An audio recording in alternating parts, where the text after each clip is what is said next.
राजेश लखेरिया जी हैं। एक बार आप जोरदार तालियों से स्वागत करें। प्रथम कवि के रूप में, पहले पुष्प के रूप में आपको मैं स्वागत करता हूं। भाई राजेश लखेरिया जी आइए।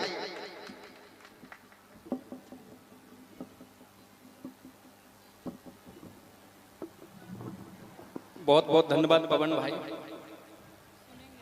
माँ सरस्वती की वंदना के बाद सीधा पवन ने मुझे उतारा तो मैं अपने आप को एकदम भैरव बाबा की तरह सोच रहा हूँ। हाँ। कपड़े भी काले ही पहन के आए हो आप? कपड़े क्या, शकल भी काली है भैया, ध्यान से देखो। हाँ। और मैं तुम्हारी तरह ब्यूटी पार्लर भी नहीं गया। बहुत अच्छा संचालन पवन भाई कर रहा है।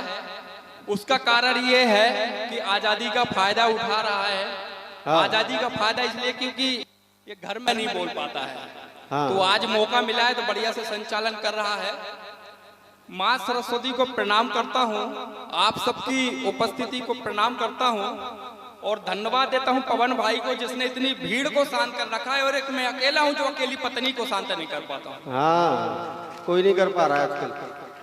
गलती उसकी नहीं है पवन भैया, गलती उसकी नहीं है। हाँ। भगवान ने लुगाई चीज ही ऐसी बनाई है जो भूखी रह सकती है, प्यासी रह सकती है, हर दर्द रह सकती है, पर चुप नहीं रह सकती। हाँ, बढ़िया है, बढ़िया है, बढ़िया है। वो सच बता रहा हूँ भैया, सुबह की नींद और खामोश पत्नी किस्मत वालों को ही मिलती है। वो चुप रहेगी, सिर्फ एक जगह चुप रहेगी। अगर वहां चुप नहीं रहे तो उसका सारा समय बर्बाद जाएगा, पैसा बर्बाद जाएगा। वो कौन सी जगह है बताता हूँ। वो घर पे रहती सब पे भारी। प्रीति जी ध्यान दें और मुझे यकीन है कि सुनने के बाद मेरा समर्थन भी करेंगी।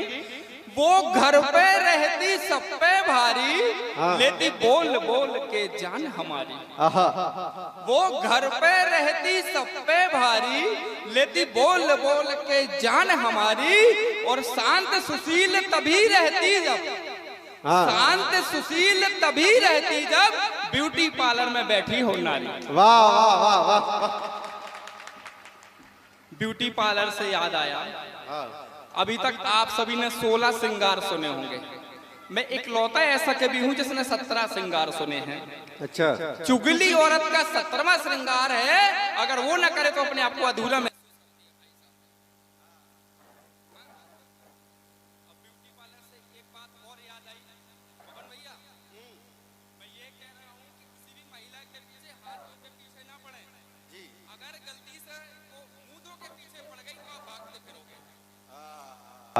ठीक है ना।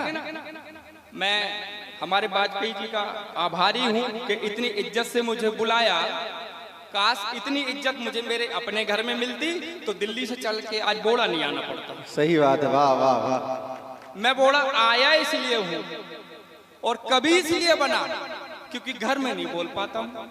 हाँ। अगर घर में ही बोल पाता तो यहाँ बोलने क्यों आता। सही बात है बिल्कुल। और एक दिन तो पवन भैया मेरी पत्नी ने पूछा ही लिया। हाँ। बोली एक बात बताओ, ये आप इतना सारा लिख कैसे लेते हो?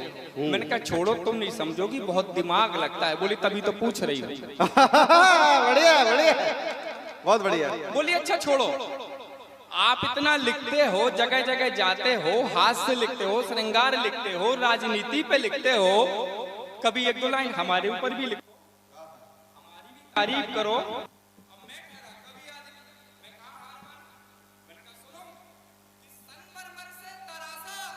खुदा ने तेरे बदन को संगमरमर से तरासा, खुदा ने तेरे बदन को और बचा हुआ पत्थर तेरी अकल पर रख दिया।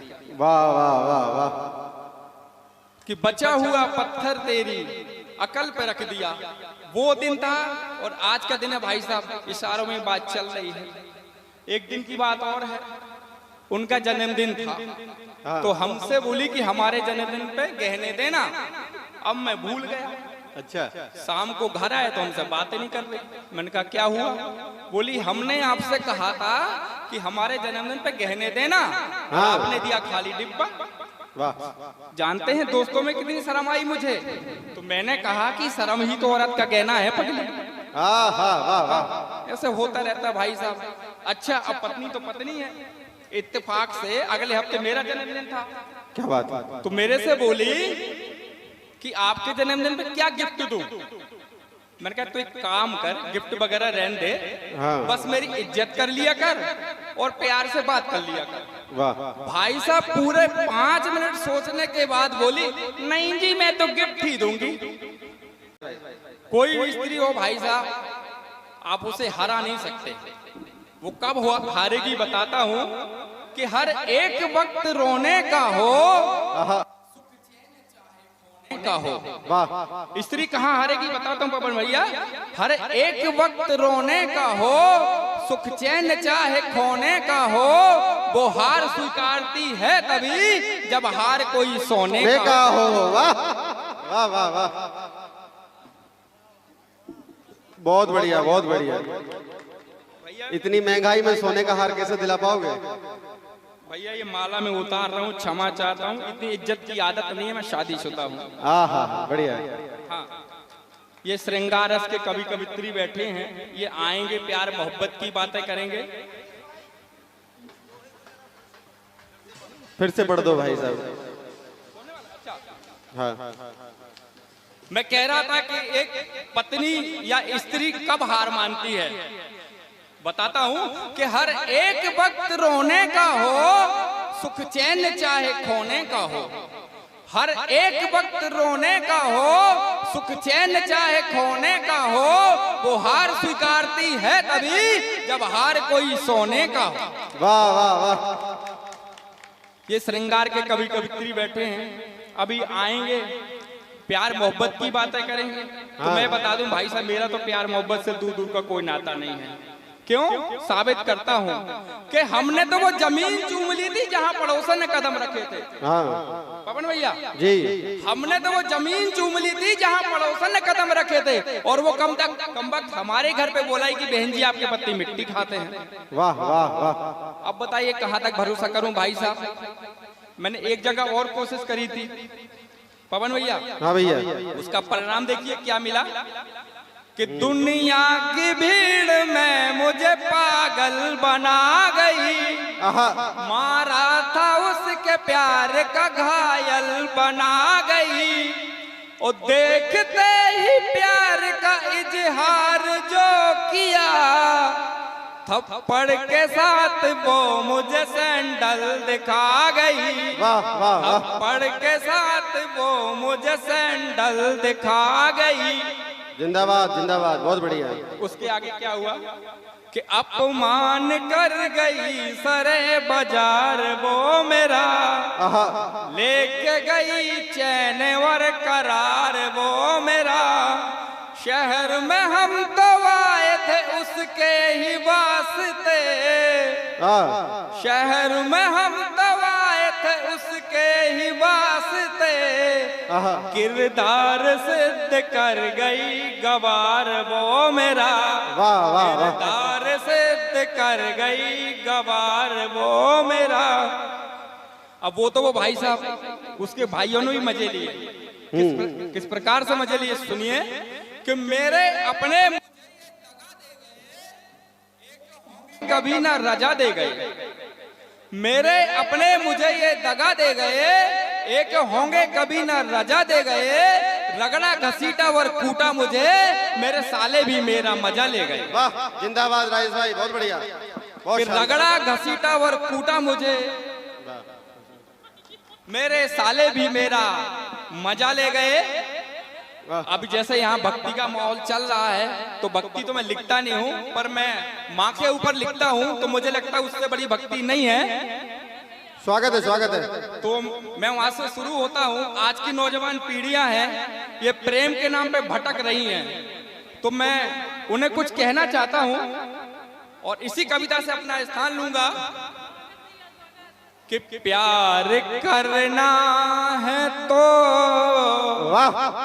अपनी माँ से करो, प्यार करना है तो अपनी माँ से करो। माँ की मूरत सी कोई भी मूरत नहीं, प्यार करना है तो अपनी माँ से करो। आगे जोड़ने की कोशिश करता हूँ कि एक खाकर हमें दो खिलाती है माँ, नींद खोकर हमें तो सुलाती है माँ।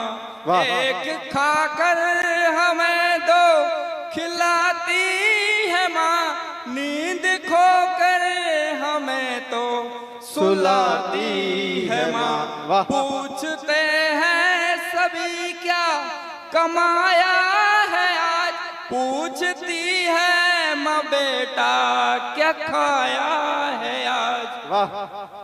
पूछते हैं सभी क्या कमाया है आज, पूछती है माँ बेटा क्या खाया है आज। माँ तो खुशियों का सारा ही संसार है, वाह। माँ तो खुशियों का सारा ही संसार है। दुनियादारी की तुमको जरूरत नहीं, प्यार करना है तो अपनी माँ से करो। बहुत बढ़िया, जिंदाबाद भाई, जिंदाबाद। प्यार करना है तो अपनी माँ से करो। आगे जोड़ने की कोशिश करता हूँ। आजकल देखा है कि नौजवान पीढ़ियां हैं जो माँ बाप को जवाब दे देती हैं, हालांकि ऐसा नहीं करना चाहिए। उनके लिए कहने की कोशिश करता हूँ कि बोलना भी सिखाती है हम सब को माँ, फिर बड़े हो के माँ को ही ललकारते। बोलना भी सिखाती है हम सब को माँ, फिर बड़े हो के माँ को ही ललकारते। एक माँ 4 बच्चों को है पालती, 4 बच्चे भी माँ को नहीं पालते। एक माँ 4 बच्चों को है पालती, 4 बच्चे भी माँ को नहीं पालते।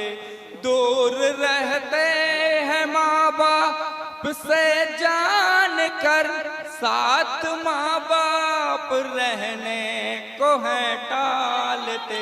बंदगी माँ की ईश्वर से पहले करो, बंदगी माँ कि ईश्वर से पहले करो।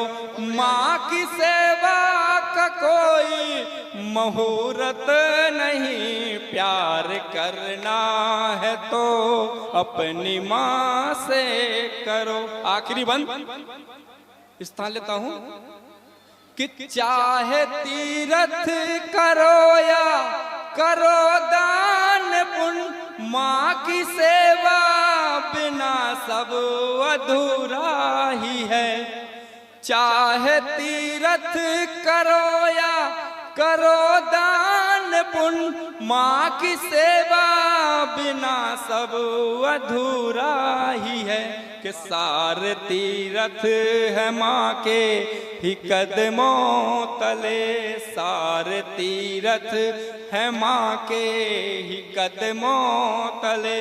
माँ के कदमों से जन्नत की सूरत नहीं, प्यार करना है तो अपनी माँ से करो, प्यार करना है तो अपनी माँ से करो। बहुत बहुत धन्यवाद। बहुत भाई ने बोला कि माँ की जन्नत पैरों में होती है, और वैसे माँ के पैर दबाना चाहिए, चाहे वो अपनी माँ हो चाहे अपने बच्चों की माँ हो।